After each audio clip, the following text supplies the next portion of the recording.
Hello and welcome to VR Reviews. Today we'll be reviewing the DC Collectibles Arkham City Deluxe Solomon Grundy. So yes, this is Solomon Grundy here, and I've wanted this figure since before it was released and before I even started playing the Arkham games, because I'm rather fond of Solomon Grundy and I hadn't really wanted to pay for the DC UC one, but I was willing to pay for the massiveness that is this one.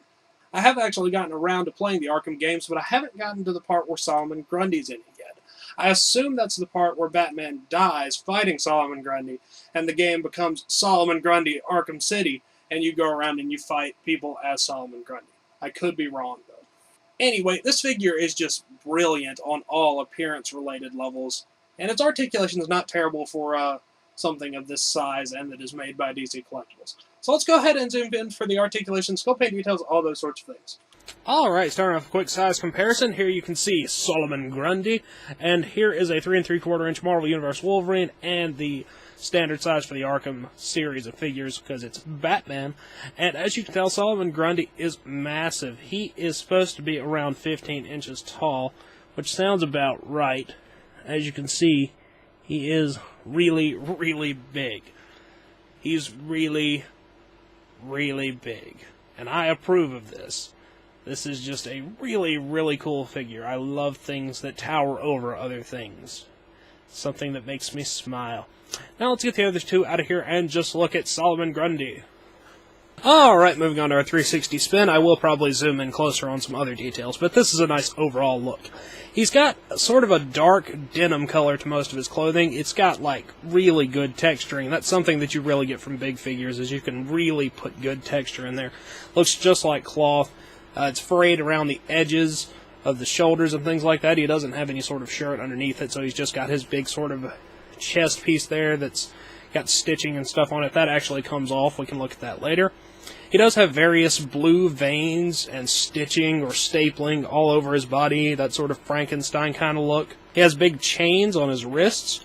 They are separate pieces. They're not attached. So if you could get his hands off, they would probably come off. I think I actually may try to do that, because I think he might look cooler without them, even though he did have them in the game. I decided to go ahead and try taking his wristbands off after making the video. And it looks fine. It looks like I thought it would, and I do prefer it that way. All the sculpts can still line up. They did do all the paint work underneath the wristbands and everything, so it all still looks fine. So if you like that appearance better, all you have to do is leave his arms in some boiling water for a little while and pop the hands off. They're just on ball pegs. You shouldn't break anything if you know what you're doing, so it's not a big deal. So yeah, back to the video. He has a frayed top to his pants, tied together by a rope. The rope is a rubbery piece. Come down to the actual pants, they have some holes in them, and they're frayed around the legs. Those little pieces that are jagged around the pants legs are actually really sharp. I've stabbed myself with them. They hurt. Avoid those. Lots more veins and dirt and just an amazing paint job on everything. It just looks so awesome. Let's take a closer look at a couple of extra details. Here's just sort of a general look at the veins and the stitching and stuff like that. Like I said, that is pretty much all over his body. It is most noticeable on the arms, though. Here's a good look at the nail detail and stuff like that on the hand. It's pretty much the same level of detail on both sides. Of course, they're differently shaped, but a lot of nice detail there. Here's a good look at the texturing on the cloth that I said was on all of his clothing, as well as some of the fraying and on the rope, and I also just kind of realized that this is also his crotch, so maybe we should stop looking at that now.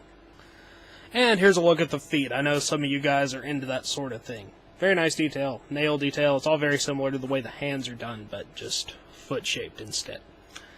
Anyway, that wraps it up for various body details and stuff like that. Let's move on to the head sculpt. Alright, zooming in on the head sculpt, and the lighting is making him look super creepy right now. His eyes are yellow, and they have sort of a glossed over look to them. The paint job makes it look like that, and it looks really cool. The teeth are sort of showing because it looks like someone's like cut his lips off or something like that, because his teeth are just bared out like that, and he doesn't really have any lips. Turning to the side, you see some ears. He has that white hair up there at the top. Everything is sculpted very nicely. You get veins all over the place. It just all looks really, really cool. There's nothing about this figure appearance-wise that isn't just brilliant. Now let's zoom out and look at some articulation. Alright, moving on to the articulation. In the head, he has a ball peg, so that moves up and down a little bit. And then it rotates at this angle because of the way his neck's sort of hunched over. You can get some motion out of it. You can make him like look down at people and to the side and stuff like that. Not a whole lot of motion, but it is acceptable. Ball joint shoulders, they're very good. They go in and out and forward and back very well. He has a bicep cut, a single joint elbow, which moves in about that far. Not too great, but acceptable. Ball pegs in the wrist, so they'll move in every direction a little bit and rotate. And then he has ball joints in the hips, which move in and out a little bit and sort of can go forward at an angle like that. And then he has a single joint down here in the knee, which allows for a little bit of mobility. You can get him into some nice sort of looming over people kind of poses and stuff like that, but he's not going to be in anything spectacular. Companies do tend to give lower articulation to big, bulky figures like this, which is somewhat understandable. He could be better, but he's pretty good. You can do... And to be perfectly honest, he looks really cool just standing there doing nothing, so it works out okay, I suppose. Now let's go ahead and move on to Grundy's accessories, if you can really call them that. So Grundy's only real accessory is his chest. Question mark? That's sort of a weird thing to say, but it kind of is, because it comes off, and you can look at the inside of it like that. It's got the rib cages and stuff, and some very tissuey texturing and stuff on the inside like that. And then you get your big gaping wound here, which is very nicely detailed. Lots of bones and gore. It's all painted in that sort of slightly glossy sort of look to make it look very gory, and it looks cool. If you're not fond of gore, you might not like it, but I think it looks cool. And then even further from that, you can take his heart out, and it is sort of like a slightly soft rubbery kind of material, and it just shoves into a hole right there. It's got some fairly nice detail to it. It looks like a heart. And those are his only real accessories. It's kind of cool. I almost wish he didn't really have the feature just because his chest piece doesn't sit on there just right, and you can tell that it's meant to come off.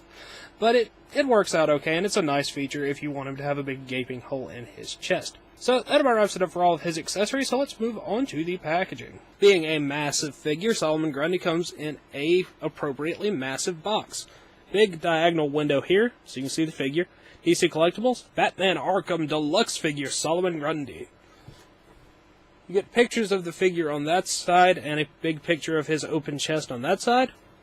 And then on the back you get a picture of the figure's head, little description that you might not even be able to read, and then some of the other deluxe figures, Titan Joker, Killer Croc, and Mr. Freeze. Probably won't get any of those, I just am not hugely interested in them. But Killer Croc, I guess, looks kinda cool. As is always the case with windowed boxes, these are good for in or out of package display, so yeah. Solomon Grundy. Alright, that wraps it up for Solomon Grundy. So until next time, goodbye! Solomon Grundy wore pants too! Hello, you've just watched one of my videos. Feel free to like, comment, and subscribe if you enjoyed my videos. If you didn't, run away and never return. Also, feel free to check out my other channels, Venom Raptor for all my variety gaming content, and VR Reviews for reviews of various action figures and collectibles. Thank you, and goodbye.